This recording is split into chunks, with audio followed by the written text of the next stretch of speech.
It looks like we're live. Welcome back to another Growth Lab training session. Today we're joined by marketing experts Daniel and Shawn from Pivot CMO. Welcome back to the Growth Lab, guys. Thanks for having us. Appreciate it. So, how have you guys been? Good. Staying safe. We're busier than ever, we're not complaining, obviously, but yeah, it's been good. That's good. Yep. So, all right, so I prepared some cue cards for our session today. I'm just going to put you guys on with some rapid fire questions. So, Daniel, what is the most common mistake you see folks make when setting up their Facebook ads accounts? Yeah, man, there's a couple things. I think number one, some people like to do this, but from my perspective, I think it's a mistake. Would just be putting your entire funnel into one campaign, meaning your prospecting, your re-engagement, and your retargeting all together, rather than splitting it out into separate campaigns to be able to kind of focus on efficiency and learn at different segments of the funnel. And then I don't know how common this one is, but I think not inputting proper exclusions would be one that's pretty common as well. Great. All right. So, Shawn, I have one for you as well. Do you recall the first mistake you ever made with Facebook ads? Yeah, I did not put any UTM parameters on my campaign, so all the attribution was messed up. That was mistake number one. And then I think I actually pretty common too. Yeah, it's pretty common. And then I think I did the wrong event optimization because I just didn't understand what the event optimizations are. And I think I did like page engagement instead of like purchase, which was really bad. But you know, we all make mistakes in the beginning. And you you were able to build your own agency afterwards. So it looks like you've done pretty well since. Yeah. All right. So actually, one more question for both of you. If you could add one feature to Facebook or Facebook ads, what would it be? Yeah, it's a great question. I have multiple answers. So the more simple answer is I'd love to see new placements. So anytime we have new placements, that means more real estate for us. So usually cheaper advertising as well. And Facebook obviously has such a strong pixel, whereas these new platforms, TikTok specifically, is kind of struggling with their pixel and their attribution. So if Facebook could just expand more options for us, that's like an easy win right there. And then this is more technical, but basically within ad creation, you can create an ad and then you can switch it to use existing post. And switching it to use existing post, which we'll actually get into in this class a little bit, it lets you retain engagement with each advertisement. And so when you create a dynamic ad, meaning you want to test a couple headlines against each other or a couple variations of the creative itself, or maybe it's just different dimensions for Instagram story versus Facebook feed, then Facebook does not currently allow you to switch to use existing posts. So you kind of have to do some workarounds, and it's a lot of extra work.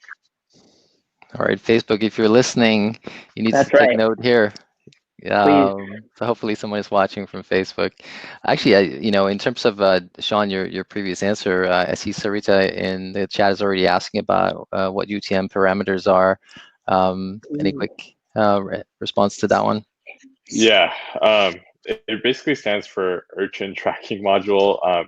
It's basically like these parameters that you put under at the end of links. It doesn't affect like the destination, but you can put parameters like campaign equals or source equals, and we'll typically do that so that Google Analytics and a couple of other platforms can track where the traffic has come from or a specific ad campaign. So for example, if a click is coming from Facebook, we might do UTM source equals Facebook. But if it's coming from Google Ads, we might do UTM source equals Google Ads. Or if there's a specific campaign, like let's say we're running an audience that's like people under, I don't know, 24. We can say a campaign equals under 24, and then that way we know that's whoever's on our site is from that specific source or campaign. And it helps especially when you're running a lot of campaigns, and it helps when you're like running a lot of ad channels, or like you have traffic coming to your site from a lot of different places. So Yeah. That's really helpful. I'll add to that too. Thankfully, Facebook makes it super easy. So if you're overwhelmed by like UTM equals, and you're not like a coder, like I'm not a coder at all, Facebook allows for a dynamic UTM, and hopefully we'll jump into it today as well, but it's actually super easy, and it can automatically pull like the name of the campaign, the name of the ad set, and the name of the ad, to where you don't have to do a bunch of extra work, but we can jump into it later. It sounds like we could almost do a whole class on just UTM parameters. Maybe so. Cool. So for today, how to build your initial account structure like a pro. What can we expect to be learning from you guys? Yeah, absolutely. So the hope for today is, and shout out to Garrett from Common Sense Copy, who is allowing us to use his account today. Yeah, big thank you. We appreciate your willingness to be part of this. But the hope is basically to go through our process as if this account was a new client of ours, and what are the first steps that we do to create structures, and how do we think about the different audiences that we're going to test, specifically when it comes to like windows. So we can run 180-day website visitors at the bottom of the funnel, but you can also run a 1-day, how do I choose? But I kind of want to hit a lot of topics, right? If we can, depending on time, maybe we'll talk a little bit about copywriting and what the creative should look like. But for the most part, it's just, let's build some structures together. This is something that any of you should be able to do after we're done doing it together as well. And it'll be completely live. You'll go into the Facebook Ads Manager. Yep. And you'll be showing everything step by step. That's right. We're going to do it together in real time. Awesome. I love that. All right. So yeah, so otherwise, folks, we will be sharing a full replay of today's session. We'll also be sharing any pro tips and tools that Shawn and Daniel might be dropping in the chat or mentioning during the session. If you haven't already, hop into our Growth Lab community on Facebook. I'll be sharing a link to it in the chat shortly. And if we have time, Shawn and Daniel might be doing some teardowns of your live ads. But let's see if we have time for that. But if you have ads ready, have ads running, get your links ready to share, and we might have time for that at the end. But otherwise, let's take it away. I'll be in the control room. Sweet. That sounds great. Yeah, I think we want to start, Shawn, maybe we can just have a chat about what does it look like when a new client comes and asks about what their budget should be. That's like one of the most common questions I'm sure you get, being heavily on the sales side as well. And then also on our side, when we're kicking off new clients, that's kind of the one question in kickoff calls that they're like, well, you tell us, I have no idea. So where do we start? Yeah, it's a good question. So I think it's a question of comfort level, and then also what you're trying to do. I mean, if you're going to bring on an agency like us, we typically recommend anywhere from, say, $2,500 to maybe $4,000 to $5,000 in testing budget to start, which can sound like a lot. Basically, where we get that from is maybe like $75 to $100 a day initially to start. And the caveat there is, obviously, if things are really not working well after the second and third week, we'd cut bait pretty quickly. But if you're going to bring an agency on board, you're going to want them to test a lot of things. And ideally, because you're paying like an agency retainer, you want to make sure that you have enough budget where the agency can like really scale the ads and make it really profitable, where they can not only pay for themselves, but also make it really profitable. That being said, I think there are a lot of potential clients that want to spend less, maybe in the range of like $10 to $50 a day. In that case, like you may not want to bring out an agency. You might want to just do some testing on by yourself. But yeah, curious to hear your thoughts on that as well. Yeah, I think that's a good answer. So in general, if you're going to hire an agency, you have to be real about it and understand that you're going to pay the agency. It depends on the agency, right? But like $2,000, $3,000 to $5,000 a month to potentially run your ads for you. On top of that, you have the amount of money you actually want to put towards testing the ads, and then you want to at least make your money back. Hopefully, it might take a few months, but you want to get as close as you can. So yeah, if you're going to bring on an agency, you probably need to be in a spot to where you can pay them and have significant testing budget. But I also want to say, for those watching who are like, I'm definitely not in that spot, I'm willing to spend $5 a day on ads or $10 a day on ads. Like there's still a place for you in Facebook marketing. It's probably not with an agency though, but just the fact that you're here, I'm sure you guys are watching other shows, I guess, the webinars as well. And it just depends, right? Like you could spend $5 retargeting people who have been to your site and potentially be profitable there, and then eventually get to the place where you can spend more. But the main thing I wanted to kind of hit on there is you need to spend enough to learn and optimize. So if I only have $10 to spend, I'm only going to spend it on retargeting, and I'm only probably going to do one ad. And that's to make sure that Facebook can actually learn and optimize on one ad. If I ran 5 different ads with $10 a day, that means we're splitting up the $10 and we get like $2 worth of learning on an ad per day. And eventually you're just going to be wasting money or you're taking forever to learn. So that was a long-winded answer, but hopefully it gave some value there of like, if you have $10, you can do it, but just condense. Cool. That's a good answer. I appreciate that. Thank you. Awesome. So I'm going to jump in. I'm going to turn on my screen here. Shawn, maybe you can confirm once we see something. Yeah, we can see I can see the Facebook Ad Manager. Cool. Okay, if it is too far away or too close, let me know and I can hopefully adjust a little. Or if anyone in the chat feels like they can't read it, let Shawn know and he will tell me. So this is the Common Sense Coffee account. This is a brand new client for all of us right now. Here's the website, one of the pages here. It's basically single origin coffee beans, if I'm correct here, that are sold in packages, one-time purchase. You can subscribe. Right, so we're selling coffee. The account's pretty fresh, so we haven't done a lot here. We've boosted some posts. The first thing that I want to go over is how not how do we make money, but how do we create a clean account to create ads and be organized. So let's first do that. Here at Pivot, we call this our master campaign, and we like to put like a little I don't know what you would call this, identifier at the beginning. Identifier, yeah. Yeah, so PLA for us is Pivot Labs is what that stands for, and then we'll just do master campaign. Perfect. So this campaign is not going to spend any money. The idea of what a master campaign is for us, and I believe would be helpful for you guys to do in your campaigns as well, is 2 things. It's number 1, we're going to create an ad set that is specific to working files. We're just going to call it master, but if you want to name it working files, just to be really clear, that's what it is. This is the place for us to make changes, kind of play around with different copy and creatives. And then once it's ready to go, we're going to create another ad set where we're going to put our finalized ads. And then from that ad set, we copy and paste all across our entire account. So this is the first thing we do anytime we get a new account, even if it's an account that has already spent a ton of money. So master campaign, you want to make sure it matches with what you're doing. So we're e-com. We want to do conversions, right?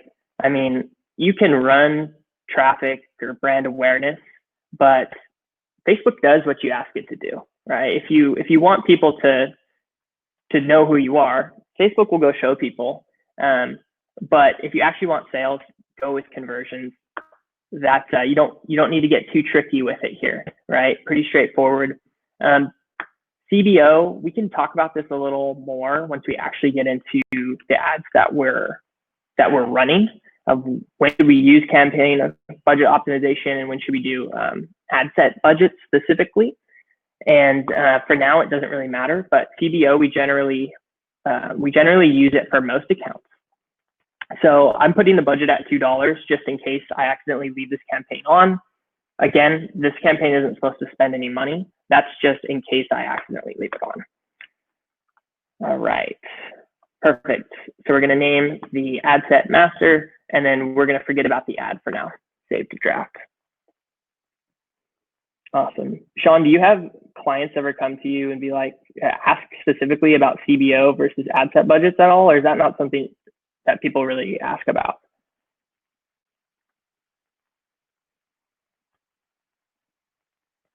Shawn's still there? I don't know if it cut out for him. Sorry, my audio was muted.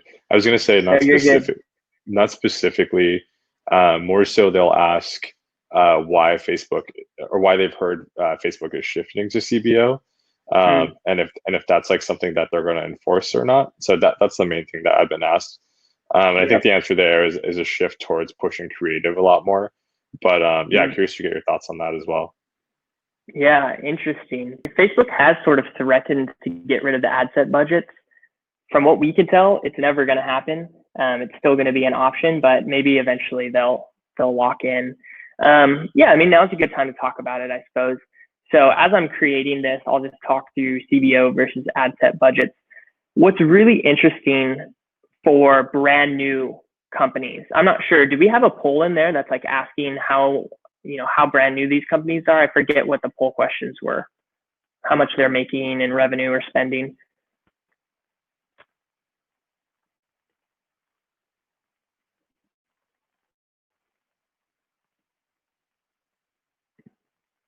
I'm not sure if he's, okay. Let me know, Shawn, if you do see that in there. Okay. We have a revenue question and then experience with Facebook marketing question. So probably maybe the revenue question is the most relevant. Got it. Has anyone answered that at this point, or is that at the end? I'm not sure. I'll publish it now. Let's see what it is. Okay, cool. So if you're a brand new company, I actually recommend not using CBO. And the reason for that would be we're trying to test and figure out what audiences are going to work and which ones aren't. If you use CBO, Facebook decides where to spend your money, and some audiences won't spend hardly anything. But if you use ad set budgets, you can force spend into those audiences. So let's say we tested 5 at the beginning. We force them to spend. Over the first week, we learn which ones work and have traction and which ones don't. We kill the ones that don't, leave the ones that work, and then you switch it to CBO and you let Facebook take it from there. But just to test and learn and figure out what works, ad set budgets are going to be your friend in the very, very beginning, especially for brand new companies without data on Facebook. So that's what we're going to be using today. Okay, back to master campaign. We just created very simple master campaign. I'm going to duplicate this really quickly. This will make sense eventually, I promise. And this is going to be our existing ads, also known as our finalized ads. So existing ads. Perfect. Everything should be the same in here because we just duplicated it. Good. Let's publish. Okay, perfect. Quick question that comes up often is when you say published, does that mean ads are going to go live or not? Because publish is a big word. Yeah, it is a big word. So at this point, ads would only go live if we had any ads in here. There's nothing in here to publish. So you have the campaign level. So this is going to be your outermost level. And then within the campaign is an ad set or an audience. And within each ad set or audience is an ad. You need all 3 to be active and publish for it to start spending. Let's say you did and you publish on accident. Don't worry, it's not going to spend right away. Facebook has a review process, and it usually takes anywhere from a few minutes to sometimes a full day for things to get approved. So if you accidentally forgot, you still probably have time to go turn it off. Got it. So just to clarify that point, because we get asked this a lot. So campaigns are more of like an organizational unit, and they house ad sets, which are basically audiences. And then those audiences each house actual ads, which is like where your creative and copy and all of that is. So it's kind of like a 3-tiered structural type of a thing. Exactly.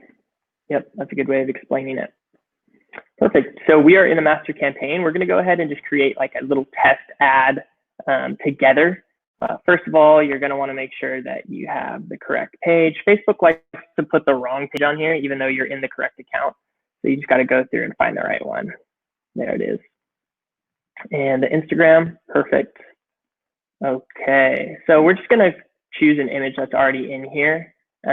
Normally for a creative, if it's like for the top of funnel prospecting, you'd want something more colorful than this.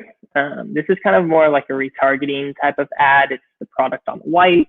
It's not super interesting to someone who's never heard of you before.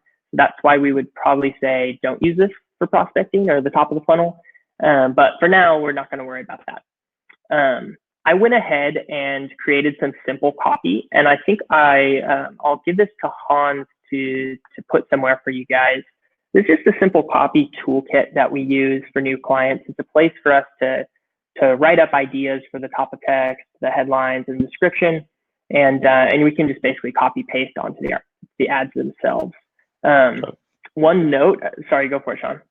I was going to say, I think maybe we can clarify a little bit on prospecting versus retargeting, Sure. and just like maybe the funnel stages a little bit. Happy to. Yeah, prospecting, also known as top of the funnel, is going to be people who basically have never heard of you before. They've never purchased, they've never been to the site. You can also think of it as like new customer acquisition. So that's what we mean when we say prospecting. We'll make sure to exclude purchasers and things like that at the top of funnel level. And then the middle of funnel is also called re-engagement sometimes. And basically what that means is anyone who's interacted with me on our Instagram page, our Facebook page, maybe they've commented on one of our posts or they follow the page itself. Or they also could be people who have viewed, let's say like 95% of a specific video that we've published. And so they should have some sort of education around who we are and what we do. And lastly would be retargeting, also known as the bottom of funnel. And these are people who have been to the site within a certain amount of days, or any action on the website. Maybe they've added to cart but haven't purchased, or initiated checkout and haven't purchased, things of that nature. Perfect. So this is the top text that I wrote. Your top text you generally want to be more explanatory and educational. It's not the first thing people look at. People look at the ad creative itself, and then they actually look at the headline. So a quick tip for a headline, make sure it's concise and simple and straightforward. You don't want it to be witty, funny, and confusing, even though it's tempting. Sometimes it can work, but for the most part, we say simple, straightforward is the way to go. You want people to know almost instantly what you're selling before they scroll, because chronically people are just like super distracted these days, right? So you want to make your point as quickly as possible. Let's see, single origin copy that inspires. Single origin copy for visionaries, copy that inspires, empowers, and connects. Let's go with single origin copy that inspires, because okay, it's single origin coffee, we know that. It inspires, or that inspires, it gives us an idea of like, this isn't just coffee, but they have, you know, a mission behind them. So simple enough for a headline. And then your description is basically your cherry on top. This is sometimes a good place to put free shipping, or maybe a little discount, or describe the product a little bit more. It doesn't matter too much, to be honest, because it doesn't always show up, but it's good to pop in there. So free shipping in the USA. Awesome, here we go. I'll try to speed this up a little bit if I can. There's a lot to go through, but if we have any questions, Shawn, like feel free to stop me. We don't have to do everything that we were planning. You'll want to make sure that you have the correct landing page. Normally, I don't send to home pages unless it's a large collection. Maybe there's a good collection page you could send to, but for this one, it's a specific product. So we're going to send it to that specific product detail page. Awesome. And then our last one here, the CTA, call to action. If you're e-commerce and you're selling something, almost always go with shop now. Sometimes you get clients that aren't e-commerce and sign up or learn more, makes sense, but you know, we're talking Shopify right now. So this is e-commerce. You guys should be using shop now. Okay, we're here. We're at the UTM section. I know there was a question about UTMs. It looks confusing because it says URL parameters. It's the same thing. This is where you put in your UTMs. And this is what I was talking about how it does it dynamically. So you can just click the build a URL parameter here. It's super easy. This is the source. So this is kind of, again, the top outer shell of something, of a campaign, audience, ad. This is the source, medium, campaign name. It goes out to in. So for this one, this is where you would put Facebook. Or if you're on Google, you would just put Google. And then dynamically, we can have Facebook take the campaign name. We can also have Facebook grab the ad set name, and then we can also have it grab the ad name. Boom. You apply that and you paste it in all of your ads. It will dynamically create those UTMs to tell you which campaign it came from, which ad set it came from, and which specific advertisement that purchase came from as well, which can be very helpful. So you're going to want to put that on all your ads for sure. Okay, we just made our first ad. We're going to go ahead and publish it. And again, this is just a working file, so it's not scary. We're not actually spending any money yet.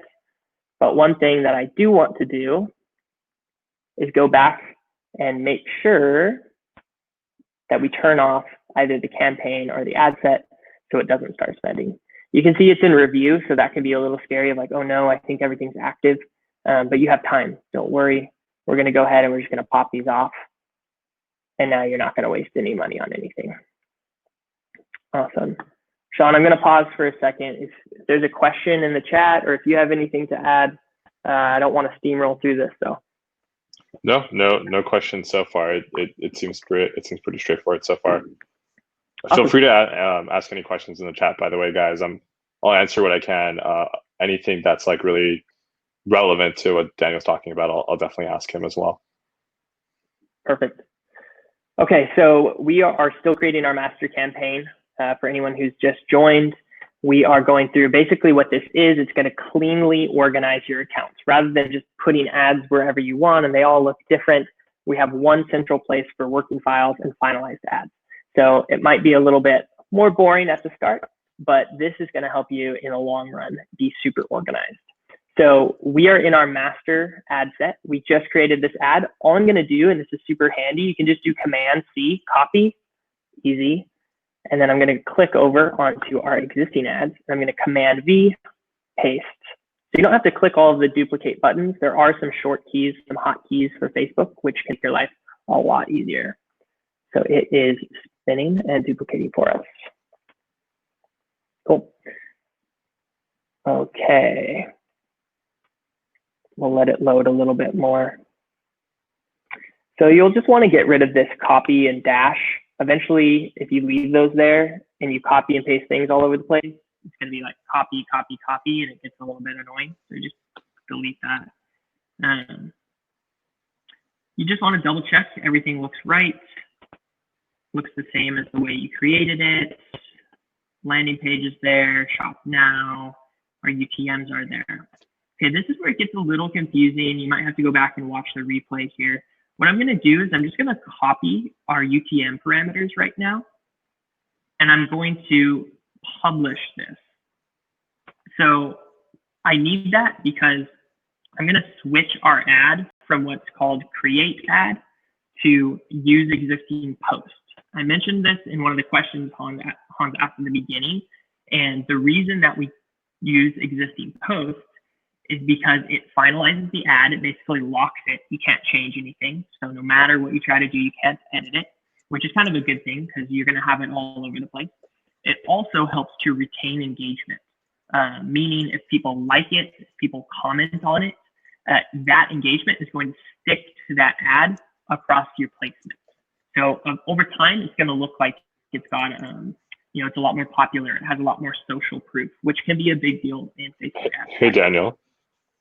Your audio, we can still hear you, but your audio got a little wonky. Maybe you want to like reposition your AirPods or yeah. I'm gonna try again. Can you hear me okay? It's a little watery, but I can hear you though. I'll try to take them out. Okay. It was working fine up until maybe like a minute or two ago. Okay. Can you hear me okay? It might sound different, but. Yeah, we can hear you. Okay, that sounds fine? Yeah. Cool, sorry. So what I was saying, we are basically going to change this from create ad over to use existing posts. The reason that we do that is for a couple of reasons. It locks the ad, number one, meaning if I come back and try to change the copy, it won't let me. But that's fine because we have this master ad over here that we can go and edit. But it also retains engagement, meaning if somebody likes it, if somebody comments on it, those comments and likes will stay with that ad across placements and eventually will build up more social proof and make your ad look more reliable, right, when it gets that organic engagement to it. So that's why we're switching it over. And then I'm going to paste in my UTM parameters, which I copied just a minute ago. And now you are good to go.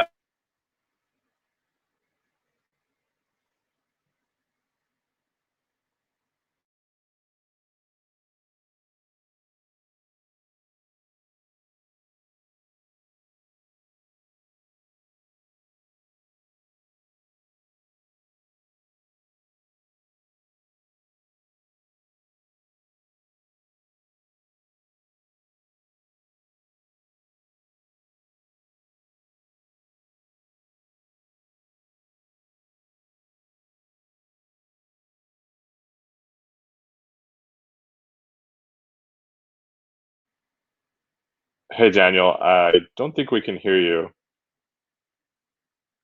I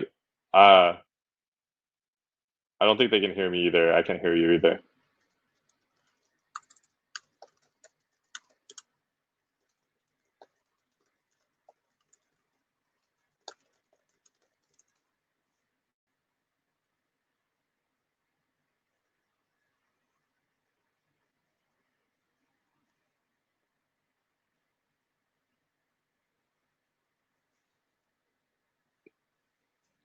I see. I can't hear Daniel. Yeah, Daniel, we can't hear you at all.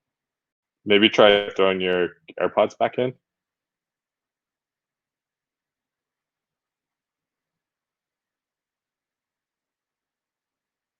Because they can hear me.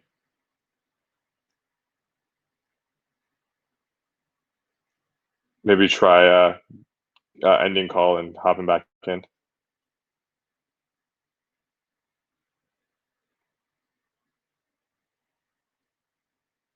Still nothing.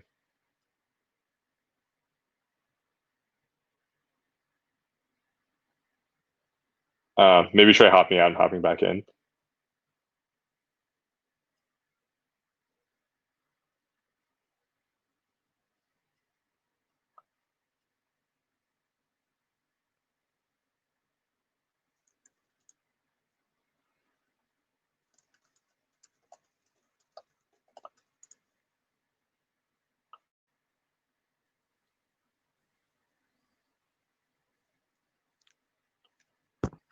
Hey guys. Daniel, Technical difficulties. Maybe try to hop off, Daniel, and use the link to get back in again. That could I'm going to eject you. I'm going to eject Daniel. There you go. All right. Well, it's not a party till something is broken. Isn't that the saying? So hopefully Daniel will be back in a second here, and we can continue with the training. Sorry about the technical issues, folks. Sorry about that, guys. So while we wait for Daniel, what's the latest feature that you've learned about in terms of Facebook ads? Honestly, like no like cool new features or anything, but just some new like bidding strategies and strategies that we've been doing. We've been doing a lot of like stuff with carousels. We've actually been trusting the Facebook algorithm slightly more. So running campaigns that are maybe slightly more broad. So doing a lot of testing there. Usually we go pretty granular, so we'll test both. So those are some things that are like pretty interesting. But yeah, I mean, honestly, it's as much data as you can get, as much learnings as you can get into the campaigns is always the best. So we typically just test our way to success. In terms of, it looked like the majority of our attendees are selling fashion and accessories and apparel. What type of content do you typically see perform the best in Facebook ads? Video or carousels with stills, or what are your thoughts? I think it just depends, honestly. Like we'll test all three creative types usually. We'll test stills, we'll test videos, we'll test carousels. It honestly, from client to client, it's usually different, and it depends on funnel stage. So usually a lot of the carousels will work for some of the bottom of funnel stuff. A lot of the videos for top of funnel are good because like there's good engagement, and then we can retarget some of the engagement. So it really just depends. And again, it's so different client to client. We get a lot of clients that are like, oh, I heard like video is like, it's it. Like we can only do video. I'm like, no, like let's test everything because that's one person's. I work for one person doesn't mean it's the same for you. So Yeah. I like that advice. Testing. All right, folks. So remember that. Make sure to test everything. Daniel, you want to Yeah, test can you audio? guys hear me now? Oh, Yes. perfect. Okay, I'm so sorry about that. I don't know. Good old-fashioned wired headphones. Apparently. Work the best. We're going analog, folks. All right, I'm going to hop off again. Take it away. Thanks, Hans. Okay, my bad. So when did it cut out, Shawn? Quite a while ago? No, it was almost immediately that we caught you. So maybe you could back up 30 seconds from where you're at. Okay. Yeah. That sounds good. Can you see my screen? Yes, and it looks good. Perfect. Okay, sorry about that, guys. So what I was saying was, even when training new hires here at Pivot, this can be a little bit confusing. Like, wait, why are we doing this again? So basically, this master campaign here is a working file. So for instance, if this ad did really well for like the next week, and we said, you know what, let's test a new headline with this ad, we could go into the master campaign and duplicate it and create a new variation really, really quickly based on the success of that current ad. And then the existing ad itself is the one that's used in existing post. And we can actually edit that one, but it's a finalized version for us to use. So that's why we do that.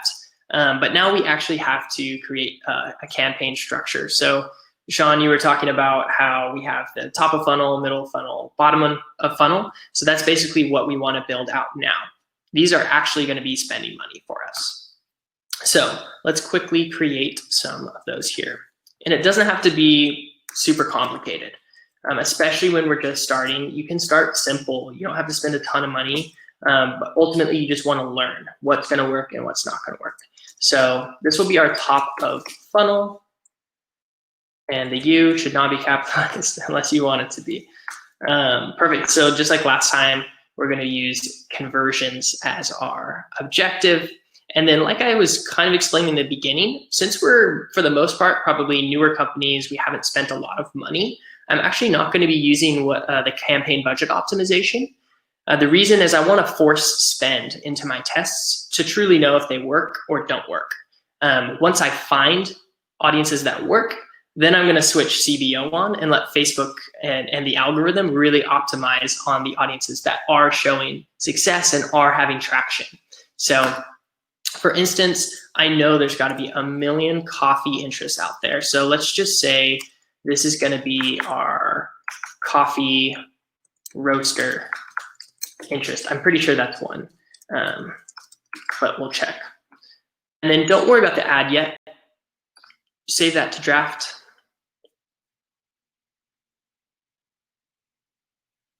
You can actually go ahead, and this is the ad level. You can delete this right now. We already created the ad and it's ready to be copy and pasted. So we don't need this right now. We're going to delete it. Perfect. So if you want, one thing you can do is go back up to the top here. This is the campaign level, and you can just double check everything that you chose is correct, conversions, and you don't want CBO on. Perfect.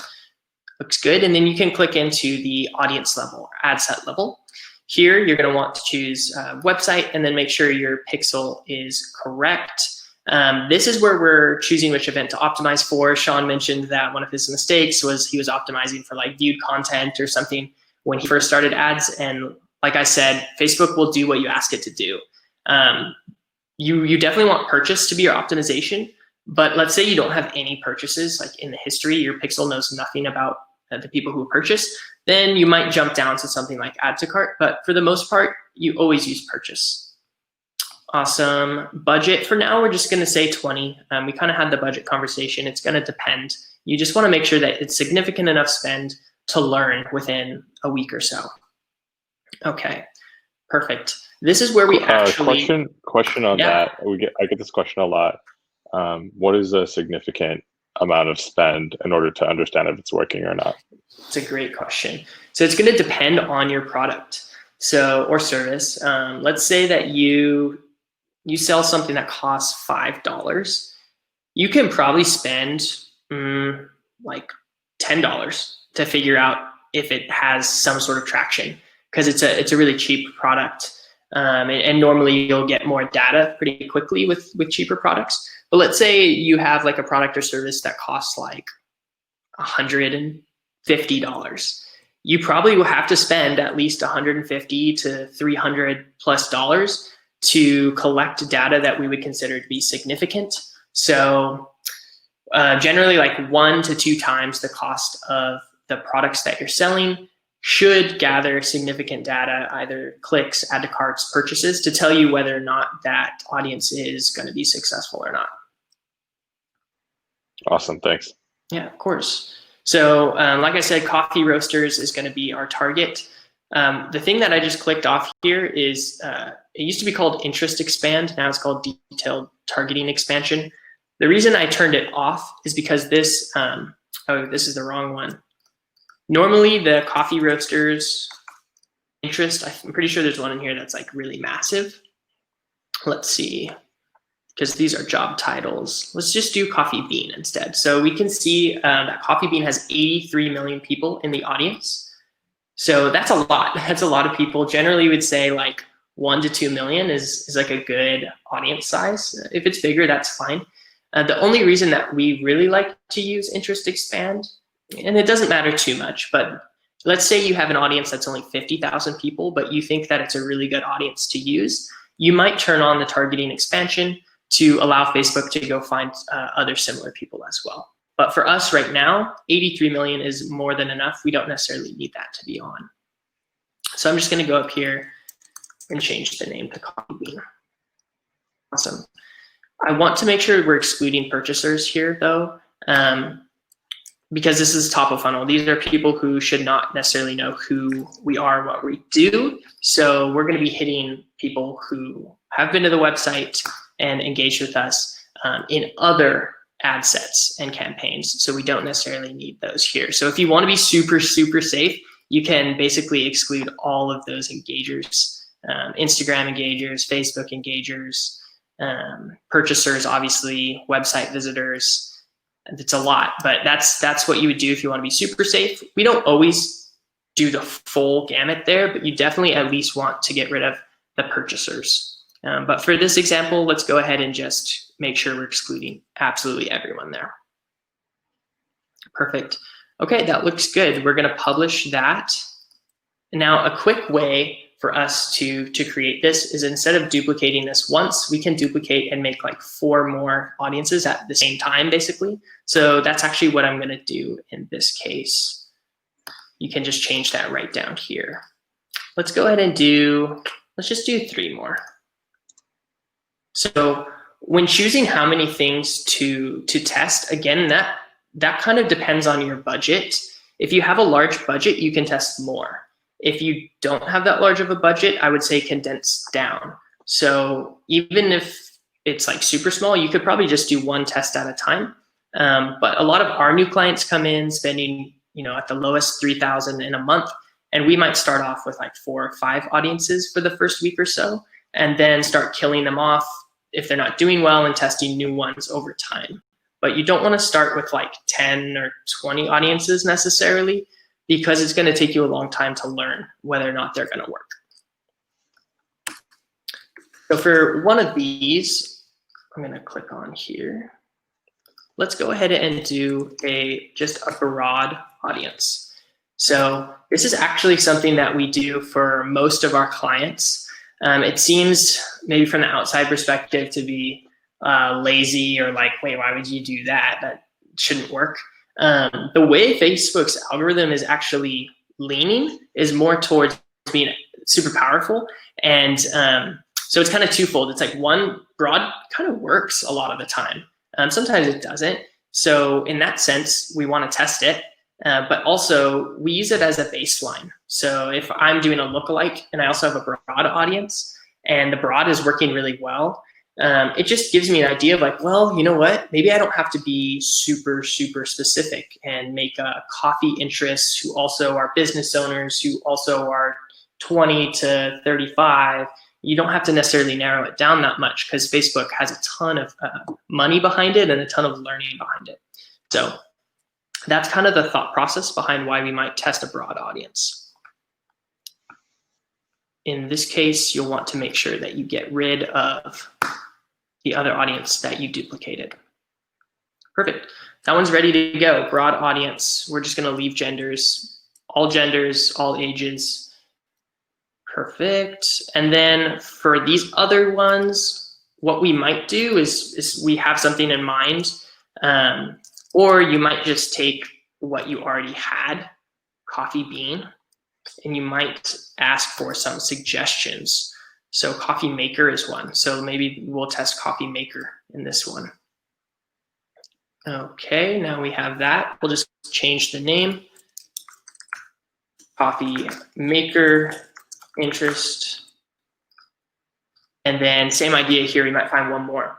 I did want to talk about lookalikes versus interest. Shawn, do you have a lot of new potential clients coming to you asking like, how do I create a lookalike, or what sort of data do I need to create a lookalike?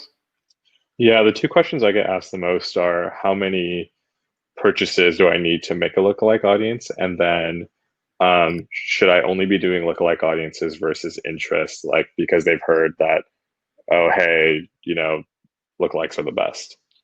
Yep. And it's a good question. So our general rule of thumb is that to create a qualified lookalike, you want probably at least 1,000 events. So you don't necessarily need to make a lookalike based off of purchases. That's obviously going to be the most high leverage, but most new businesses don't already have 1,000 purchases. So it's kind of free game, right? At this point, we just need to learn and we need to test. So what you can do is at the very lowest level, maybe you have 1,000 people who have been to the website within the past 180 days. You could create a lookalike based on that. We don't necessarily always recommend it, but it's something to test, right? Or maybe we have 1,000 people who have added to cart that's really close to purchase. So we could test that as well. But that's kind of the rule of thumb. Like if you only have 50 or 100 people, your lookalike's probably not going to be super qualified. Okay, so to catch everyone up, I went ahead and created one more audience based on the espresso interest here. So now our audiences are ready to go. And what we could do, hey, Daniel, one more question that I have to ask you. A lot of our potential clients or clients always ask me, hey, I know my audience really well.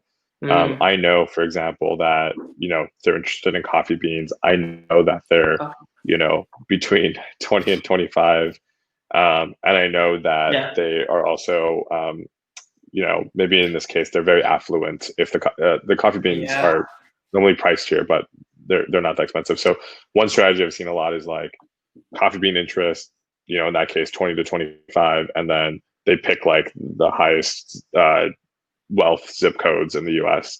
Would you recommend going that targeted, or how do you think about that? Yeah, that's a great point. So I wouldn't recommend getting like that narrow. I'm not sure. That's probably just an example, right? But like a 20 to 25-year-olds is like, that's super narrow. But yes, if you know your audience, if you're like, my product is specifically for females, maybe there's a couple males that would buy it, then absolutely we would start, maybe this broad audience is female specific, or maybe they're all female specific.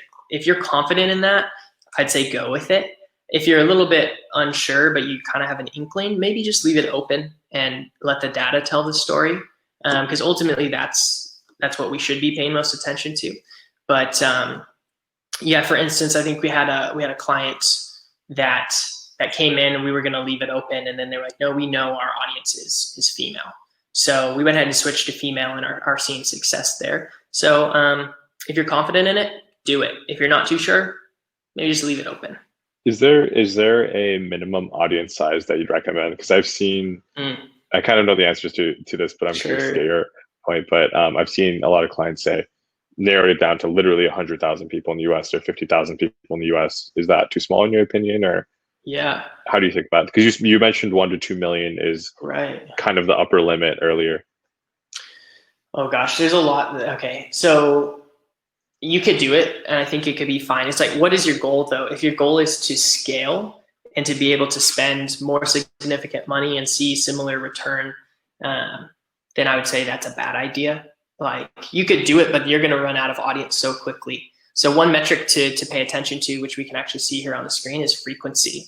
So if I target 50,000 people and I'm spending $50 a day to hit those people, you're going to probably annoy the heck out of those people. They're going to see your ads so many times and be so sick of you.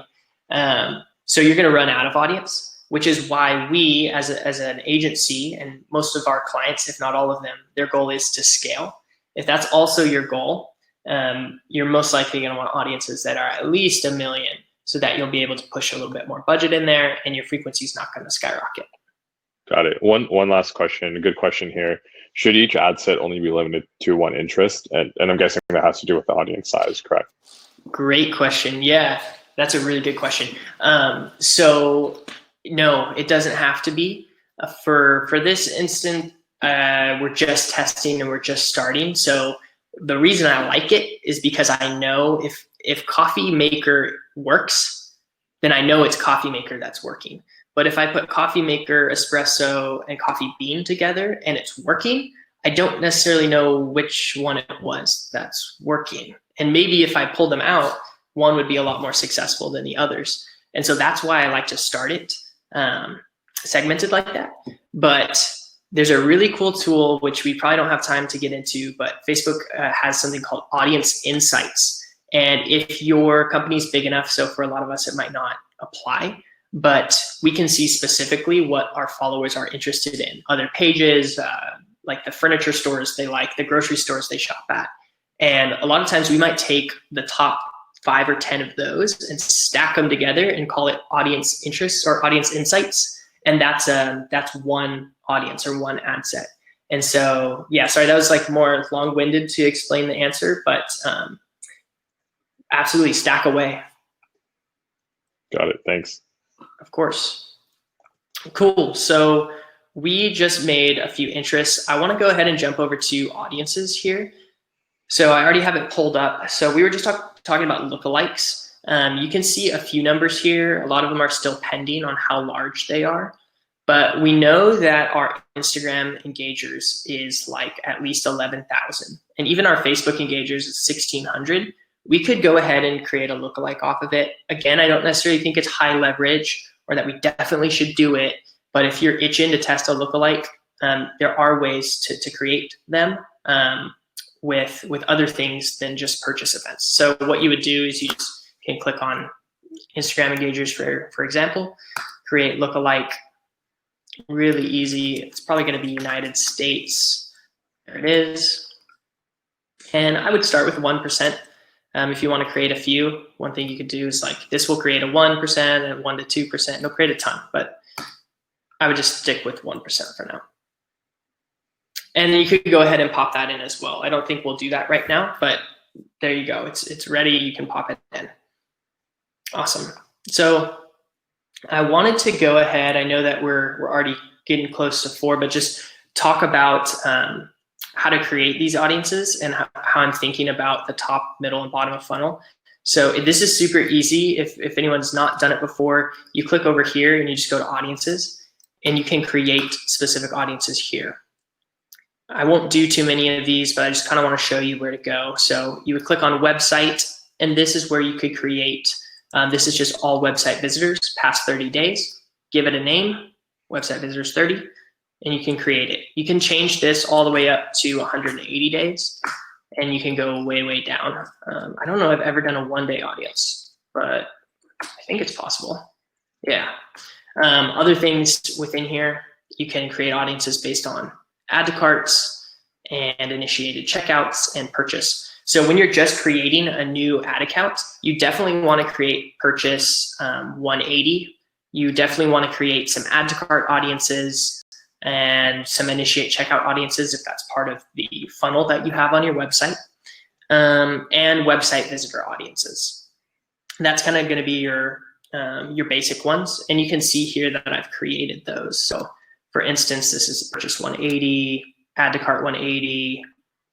This is my website visitors 30. You get the point there, they're here. For the middle of funnel, it's just a different button, but you would go to like Instagram accounts.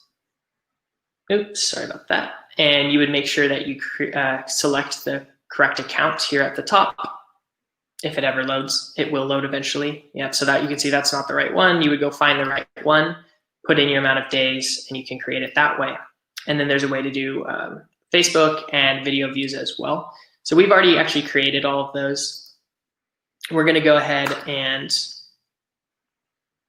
duplicate this to make things a little bit faster. I'm going to check my notes real fast too to see if there's anything else I think would be worth spending our last bit of time on. And if there's questions too, Shawn, feel free to stop me. Oh, no, we're all good for now. Perfect. Okay. That means you're doing a really good job, by the way. I hope so. So I think one question, but I know we still have some time, but I want to make sure I hit this one, is how many ads do I run? I feel like that's it. That's like a good question a lot of clients have, and even a lot of media buyers like vary on. And it goes back to the same point that I've kind of been making a lot, is only run enough ads that, oh gosh, how do I say this? Your ads and your budget need to correlate. If your budget is massive, you can run more ads. If your budget is small, run less ads. And I might even go as far as to say, if your budget is huge, still don't run very many ads per audience. I like to specifically run maybe 2 to 3 ads in each audience, because what that's going to do is Facebook truly is going to learn and optimize, and the more money that they spend, the more it learns. And so if there's too many ads in there, it's going to take forever. And what you want is Facebook to be optimized and learning, not always trying to fight to learn more and more and more. You want it to optimize and get to the point where it knows what to do, and it just takes care of itself. So that's why I would encourage you, don't go overboard with ads. Maybe you're just starting, maybe just one. Maybe one ad for the top of funnel, one ad for the middle and the bottom of funnel. Maybe 2, but don't go crazy with it. So middle of funnel, let's create this real quick. We're just going to change the name. It's also a conversions campaign. Perfect. I'm going to click out of this real fast. So you'll notice we duplicated it, meaning that these audiences are still in here. We don't want those audiences in here. So I'm going to go ahead and delete 3 of them just to get rid of it. Perfect. Okay, and then we're just going to edit this one. Okay. So for the middle of funnel, we have a few different things. Like I said, we have our Instagram engagers. We have our Facebook engagers. We also have people, I made one who's people who have viewed 95% of our videos, meaning they should know who we are and what we do. And this is kind of a technicality and small note, but say you're making a video view audience. If you have videos that are under like 6 or 7 seconds, I would not include those in your audience, because it's super easy to watch 95% of a 6-second video. So that person might not be that much higher qualified than just the top of funnel. But if you have videos that are 15, 20, 30, a minute, 2 minutes, and people have watched 95% of those, they should be pretty highly qualified. So that's kind of one thing to keep in mind when you're creating an audience like that. So for the middle of funnel, I'm just going to call it re-engagement. I definitely spelled that wrong. Okay, here we go. Cool. Re-engagement. You can name it whatever you want, but that's what we call it here. And then you just want to go down and make sure that this is correct. So purchasers went 80, website visitors, that's fine to exclude, but this is our middle funnel. So we want to include, that is the 95% video views, 365 days. This is our Facebook engagers over the past 365 days. We want to include that. And this is our Instagram engagers the past 365 days. We want to include that as well. The reason I'm stacking them instead of spreading them and segmenting them out is because most likely these are pretty small. I think we just saw the numbers on a couple of them. This one was like 11,000. This was 1,600. We don't know what this one is yet, but it's probably not very big. So in this case, I want to try to make that bucket or that audience, so to speak, as big as it can be. And over time, it will grow. But this is going to give Facebook the most amount of information to go learn and optimize off of, rather than splitting them out into super small audiences that might not even spend any money. So that's why I stack it, especially for us new businesses and new to Facebook. Okay, and that one is good to go. That's your middle funnel. Generally, your middle funnel is going to be pretty small. It's not going to spend as much, of course, not as much as your top of funnel or your bottom of funnel. And Shawn, I'm wondering from your end, do clients ever ask, like, I don't know if they do, but like the top of funnel versus the bottom, like how much they should be spending on retargeting versus prospecting?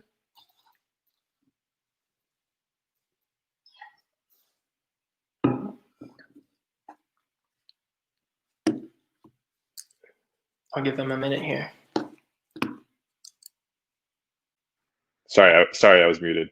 I was saying I get asked that a lot, and I also get asked what the ramp up should be in terms of like your retargeting budget. Like, should you start with just retargeting first if you have a lot of site traffic, and then you phase in the top of funnel later, and then what does that split look like at scale?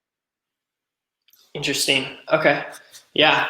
I mean, for new businesses, we're not going to have a lot to retarget most likely. So I always want people to start building the middle and the bottom of funnel, even if you feel like you don't have much of a middle or bottom of funnel to target, because it will grow over time. So at the beginning for us new businesses, probably a good 90 to 95% of our spend is going to be at the prospecting level and customer acquisition level. And it's going to be a process for us to get people into the middle of funnel and the bottom of funnel. And so you're going to have to adjust budgets almost daily or weekly and kind of figure out how many people are in those audiences. For more established businesses, though, we like to see a healthy like 75% probably, or sorry, 70% of our top of funnel money going to the top of funnel and about 30 kind of down to the middle and bottom of funnel.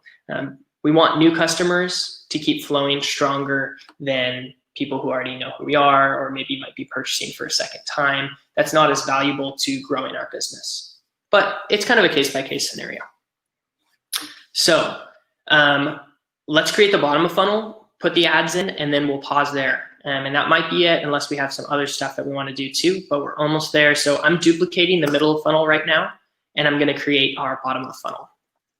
This is pretty similar to what we just did, but we're going to adjust the audiences. Get rid of that copy and that dash because they're super annoying. Bottom of funnel. Same thing, conversions. CBO versus ad set doesn't matter as much to the middle and the bottom of funnel. We don't have to get into that right now, but for now, let's just do everything without CBO. Okay, and now we just want to rename and change the audiences here. So again, our bottom of funnel is people who have engaged with the website in some way. They've been there, they've added a cart, etc. So we're just starting out. We want to try to, again, make those buckets as big as possible since we don't probably get a ton of traffic.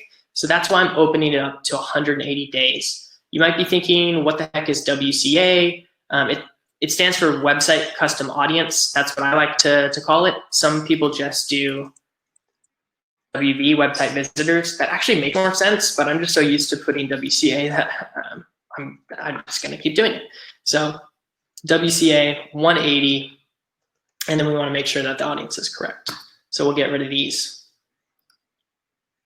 And then here it is right here. We're going to include this as our audience. Perfect. Everything else looks good. And we're almost there. I think let's create one more audience in this campaign though. The other audience that I'm going to create is our add to cart audience. So this is even further down funnel. Not only have they been to the website, they've looked at a product, they've added it to cart, but they just haven't pulled the trigger yet. So these people are your highest or your warmest potential customers. So you definitely want to spend some money annoying them with your ads. I would just call this ATC 180, add to cart 180. And then we'll get rid of this. And it should be in here already. Perfect. It is. That one's good to go. So I'm going to publish. Some of you might be thinking to yourself, but what about this one? I think we messed up. I'm not sure if you are, but we did mess up because we need to go back and make sure that the add to carts are excluded from our website visitors. So if you're thinking about kind of the flow of things, people go to the website and then they add to cart. So if we're just targeting people who have been at the site, that means we're also targeting people who have added to cart. meaning we're going to have a lot of audience overlap. So instead of having that overlap, we're going to go ahead and we're going to exclude add to cart 180 from our website audience. And that's going to make sure that we cleanly have that split between the two, rather than making it messy, right? So that's why you would do that there. Okay, perfect. You're almost ready to go. The structures are in place. The last thing that you would do now is you can go back to your master campaign. Thankfully, we already created our ad. It's already using the existing post. It's ready to go. I'm just Command-C, copy. And this is like one of my favorite parts. I wouldn't necessarily put the same ad everywhere, but for the sake of this class, we're just going to do it. So I'm going to choose all three of these that we just created, go to the audience level, and I'm just going to choose them all. And this is super fun. All you do is Command-V. It's going to duplicate into every single one of those. Control V if you're on Windows, by the way. Oh, good catch. We're a Mac company, I suppose. We definitely are. I think we might have one or two that use Windows, but for the most part. Cool. So you just to get rid of the copy and the dash again, and you can publish.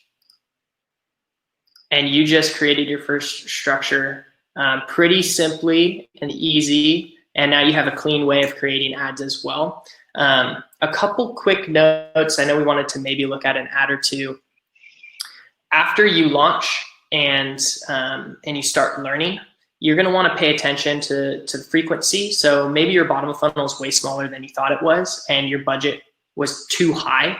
If you're hitting people like 20 times on the frequency, just watch it and adjust it down. And same at the middle of funnel. If it's too high, generally like middle of funnel, maybe like a 2 at most, or a little over that, adjust. And so just keep an eye on that, and you can adjust your budgets accordingly. And then at the top of funnel level, I've said this, but I just want to reiterate one more time. For instance, let's say espresso, coffee maker, and broad are working super well, but coffee bean is just terrible. Well, easy. All we need to do is turn coffee bean off. And then what I would do at that point is say we should turn CBO on, campaign budget optimization. We know these three audiences work well. Now let's let Facebook optimize further and figure out how to divvy up the spend between the three. So you could just go into the campaign and turn CBO on and publish it at whatever the spend is that you want. But I think that's pretty much it. I mean, any other questions or thoughts, Shawn, before maybe we jump into looking at an ad if we have time? I'm not sure that we do. Just a quick note, because I remember this being, when we implemented the structure, it was confusing to me at first, but it's kind of cool that we always have this master campaign there that's kind of there for us to duplicate. So just something to note. It's literally just a structural piece. Mm-hmm. So that's usually pretty good. And yeah, that's just one thing I wanted to know. But no, you were pretty good. So you covered pretty much all of the questions that I had. So yeah. Cool. I'll stop sharing my screen now. And Garrett, if you're listening, don't worry. I turned the ads off, so you're not going to be spending any money. Just $4,000 a day. Yeah, just a few thousand. That's all. Awesome. Cool. Do we have other? Let's see here. If you guys do have an ad or something you want to pop in there, maybe we could audit it. I think was one thing that's really cool that if you could show them really quick is the Facebook ad library, the transparency. So that way, like, they can get ideas on like what competitors are doing for ads and things like that. It's a tool that not a lot of people know about. So if you don't mind sharing your screen and maybe showing them how that works, that'd be really cool. Happy to. Let's do that.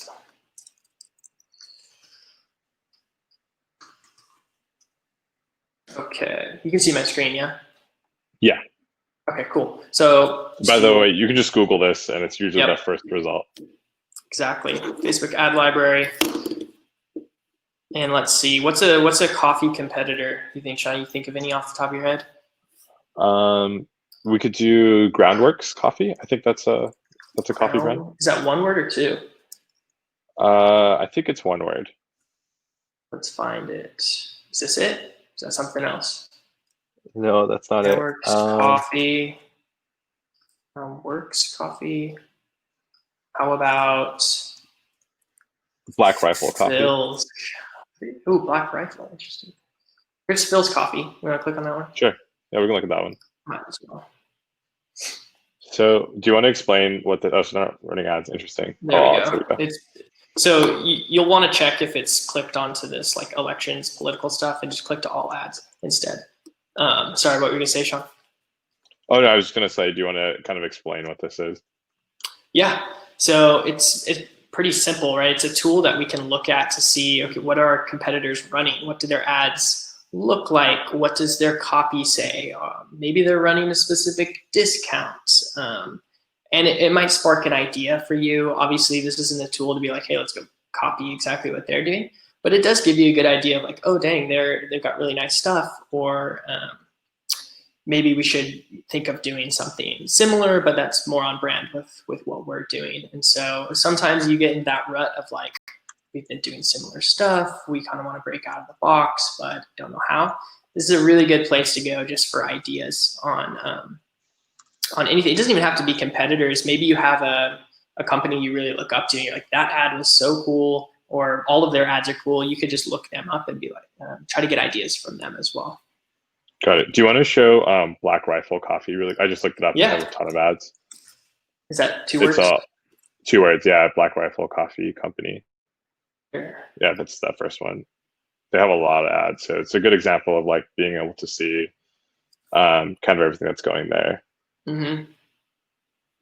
Got some videos going on. Free shipping. Yeah, so this is a really good way to get ideas for copy. Obviously, you don't want to copy them, but ideas for creative before you start making creative. So yeah, I think this is a really good tool. It is a fun tool. It looks like they've one question somebody had earlier. I'm not sure if we covered this, but is on platform and placement. So one question I get a lot is, hey, do I have to buy ads on Facebook and do I have to buy ads on Instagram? Like, is it one platform? Like, how does that work? Yeah. So thankfully, it's pretty easy if you want to do both. Facebook is both Facebook and Instagram. So what we just set up for Common Sense Coffee, the ads that we just created, we left on what was called automatic placements, meaning we're letting Facebook go put it on Facebook feed, Facebook stories, Facebook in-stream videos, if it was a video. And also it's going to potentially place it on Instagram and Instagram stories as well, based on where they think the best potential customer is for us. So that's if you were to leave it on automatic placements. If you switch to manual placements, they have that option. So if you just wanted to run on Instagram, you could do that. Or if you just wanted Facebook, you could do that. One thing that we do here sometimes and that we see work really well is we'll do manual placements and we'll exclude Instagram stories. And then we'll also do a separate campaign that is only Instagram stories because it's such a different dimension, right? It's the tall image. It takes up your whole phone. And it looks really nice when you use all of the real estate that you possibly can. It looks really clean. So that's one way that to kind of boost your professionalism, so to speak, and to have really specific creatives that are catered towards placement.